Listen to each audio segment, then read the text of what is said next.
Indonesia social media ব্যবহারকারীদের জন্য ন্যূনতম বয়স নির্ধারণের জন্য একটি প্রবিধান জারি করার পরিকল্পনা করছে, যা মূলত শিশুদের সুরক্ষার লক্ষ্যে একটি পদক্ষেপ। দেশটির যোগাযোগ মন্ত্রী মেওইতিয়া হাফিদ গত সোমবার এমনটাই বলেছেন। এই পরিকল্পনাগুলি অস্ট্রেলিয়ার 16 বছরের কম বয়সী শিশুদের সোশ্যাল মিডিয়া অ্যাক্সেস করা থেকে নিষিদ্ধ করার সিদ্ধান্ত অনুসরণ করে। পাশাপাশি শিশুদের তাদের প্ল্যাটফর্ম অ্যাক্সেস করতে বাধা দিতে ব্যর্থ হলে ফেসবুক, টিকটকের মতন টেক জায়ান্টদের জরিমানা করা হবে। তবে ইন্দোনেশিয়ার ন্যূনতম বয়স কত হবে তা মন্ত্রী এখনও জানাননি। দেশটির আইএসপি অ্যাসোসিয়েশনের এক জরিপে সম্প্রতি দেখা গেছে দেশটির ৭৯.৫% মানুষ ইন্টারনেটের সাথে সংযুক্ত। একই জরিপে আরও দেখা যায় দেশটির 12 বছরের কম বয়সীদের ৪৮% শিশু ইন্টারনেট ব্যবহার করে এবং কেউ কেউ সামাজিক যোগাযোগ মাধ্যম ব্যবহার করে, আর 12 থেকে 27 বছর বয়সীদের ৮৭% ইন্টারনেটের সাথে সংযুক্ত।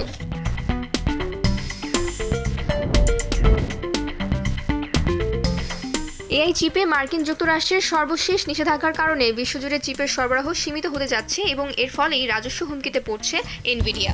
এই নিষেধাজ্ঞা বাইডেন প্রশাসনের সবচেয়ে শক্তিশালী প্রবিধানগুলির মধ্যে একটি। এই নিষেধাজ্ঞাটি ঘনিষ্ঠ মার্কিন মিত্রদের একটি গ্রুপ বাদে বেশিরভাগ দেশেই এআই চিপ রপ্তানি নিষিদ্ধ করে। পাশাপাশি এই নিষেধাজ্ঞা বেইজিংকে সর্বাধুনিক চিপ পেতে বাধা দেয়, যা তাদের সামরিকভাবে পিছিয়ে রাখবে। এআই চিপের ক্রমবর্ধমান চাহিদা এনভিডিয়াকে বিশ্বের সবচেয়ে মূল্যবান কোম্পানির তালিকায় নিয়ে গেছে, যার বাজার মূল্য গত বছর $3 ট্রিলিয়ন ছাড়িয়েছে। তাই বাইডেনের নিষেধাজ্ঞা এনভিডিয়ার এমন শক্তিশালী রাজস্ব বৃদ্ধি প্রদানের ক্ষমতাকে জটিল করে তুলতে পারে। এনভিডিয়ার গত বছরের আর্থিক প্রতিবেদন অনুযায়ী তাদের আয়ের 56% যুক্তরাষ্ট্রের বাইরের ক্রেতাদের কাছ থেকে আসে, আর চীন থেকে আসে 17%। যুক্তরাষ্ট্রের এই নিষেধাজ্ঞাকে এনভিডিয়ার গভর্নমেন্ট বিষয়ক ভাইস প্রেসিডেন্ট বিশ্বব্যাপী উদ্ভাবন ও অর্থনৈতিক প্রবৃদ্ধিকে লাইনচ্যুত করার হুমকি বলছেন।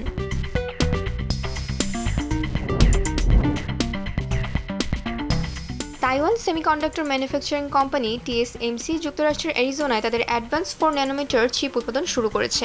এর আগে গত বছরের নভেম্বরে এই উৎপাদন শুরু করার জন্য এনভিডিয়ার ইউএস ইউনিট $6.6 বিলিয়ন অনুদান পেয়েছিল। এরপরই TSMC তার পূর্ব ঘোষিত $25 বিলিয়ন বিনিয়োগকে $65 বিলিয়ন উন্নীত করে।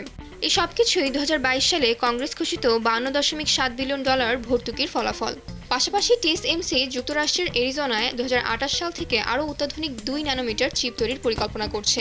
TSMC তাদের অ্যারিজোনার কারখানায় তাদের সর্বাধুনিক উন্নত চিপ উৎপাদন প্রযুক্তি A16 ব্যবহার করবে। মার্কিন যুক্তরাষ্ট্রের লক্ষ্য 2030 সালের মধ্যে বৈশ্বিক চিপ মার্কেটের 20% নিজেরাই উৎপাদন করার।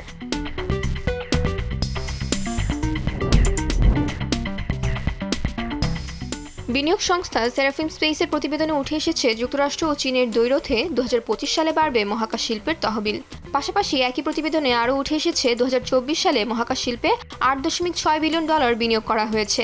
নানা নিষেধাজ্ঞার মধ্যে থেকেও চীন মহাকাশভিত্তিক ইমেজিং, ইন্টেলিজেন্স ও ডেটার ক্রমবর্ধমান প্রয়োজন পূর্ণ করার জন্য স্যাটেলাইট উৎপাদন ও রকেট উৎক্ষেপণের মতন খাতে পশ্চিমা দেশগুলির সাথে পাল্লাদার প্রচেষ্টা বাড়িয়েছে।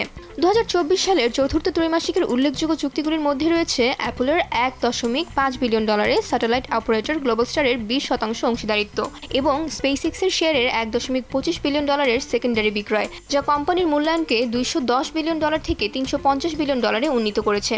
পাশাপাশি নভেম্বরে ফায়ারফ্লাই অ্যারোস্পেসের $175 million late stage funding round Texas ভিত্তিক এই রকেট নির্মাতাকে $2 বিলিয়ন বেশি বাজার মূল্যে নিয়ে যায়। পাশাপাশি স্পেসএক্সের সিইও ইলন মাস্কের ট্রাম্প প্রশাসনের ভূমিকা এবং বেসরকারি মহাকাশচারী জ্যারেড আইজ্যাকম্যানকে নাসার প্রধান হিসেবে নিযুক্ত করাও মহাকাশ শিল্পে প্রভাব ফেলবে।